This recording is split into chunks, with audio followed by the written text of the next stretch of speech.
All right, let's talk about something really big happening right now in American infrastructure.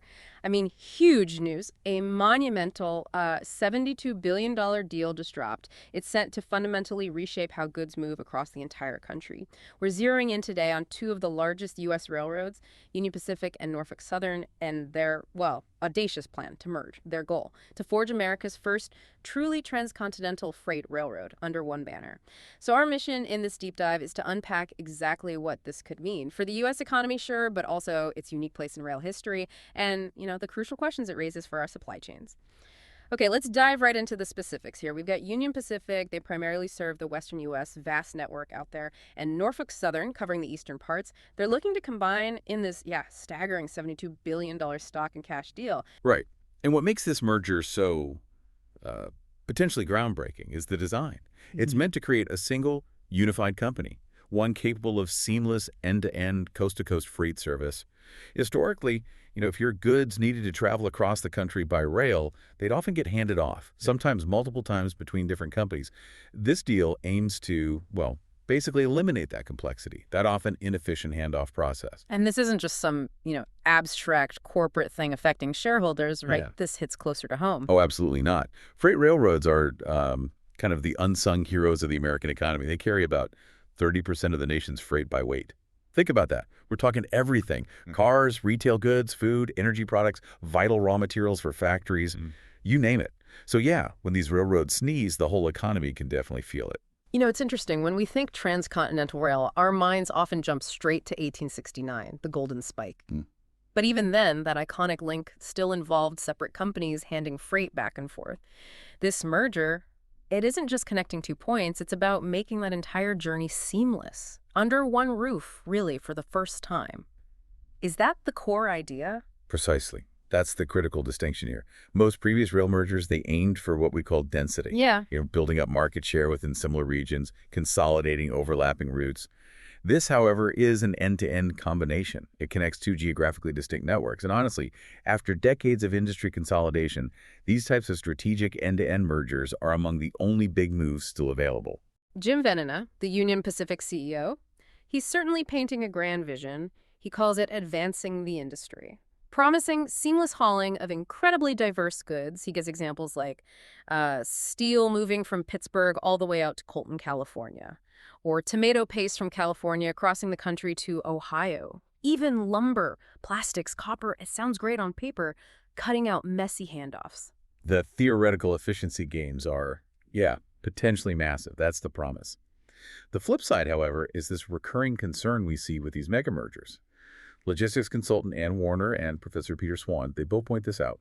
Looking back, historical data suggests previous rail mergers often resulted in, no improvement in or worse service and higher rates. That's a direct quote highlighting the worry. So this raises significant flags for shippers, concerns about potential service problems, supply chain disruptions. That's, for businesses that only have one railroad serving their location right now. That's a really critical point from Warner and Swan. Why is that? Why does that happen? Despite promises of efficiency, why do these massive rail mergers so often seem to lead to worse service, higher costs? Well, it often boils down to just the sheer complexity. You're integrating vast networks, different workforces, really intricate IT systems. It's a huge undertaking.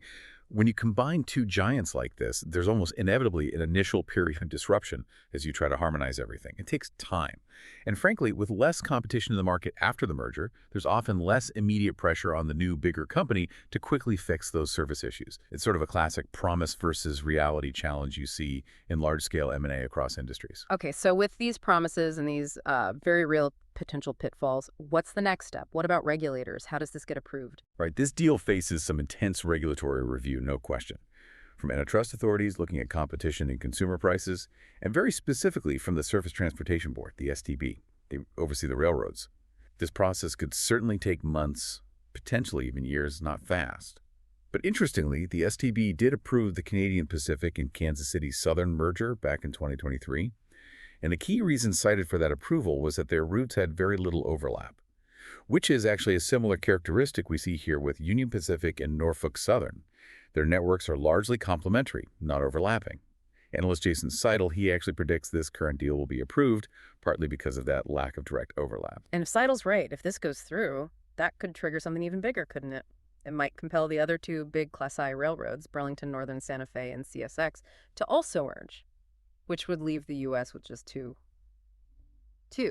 major transcontinental freight railroads. That seems like a massive concentration. That's the potential domino effect, yeah. That's the million-dollar question in terms of long-term impact. A market dominated by just two giants. It could, maybe, simplify logistics for some shippers, but it definitely raises significant concerns about pricing power and service quality down the line. With fewer options, shippers might face less competitive rates, and potentially maybe even fewer incentives for the railroads to really prioritize service improvements. Ultimately, those kinds of costs and service issues, they could ripple down to affect the price and availability of almost every product you purchase. So we've really unpacked this grand vision of efficiency, this $72 billion rail merger promise, and balanced it against these very real, historically documented concerns about service quality, costs, and the impact on our supply chains. hmm And if we connect this to the bigger picture, this proposed deal really highlights an accelerating trend.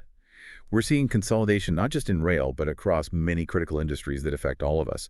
It's a testament to that ongoing quest for efficiency, scale, but also a reminder of the potential trade-offs involved. So maybe the thought to leave with is this.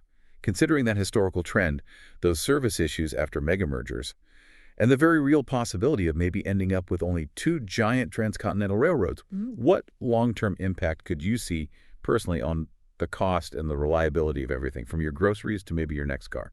Definitely something to ponder next time you're waiting for a delivery or looking at a price tag.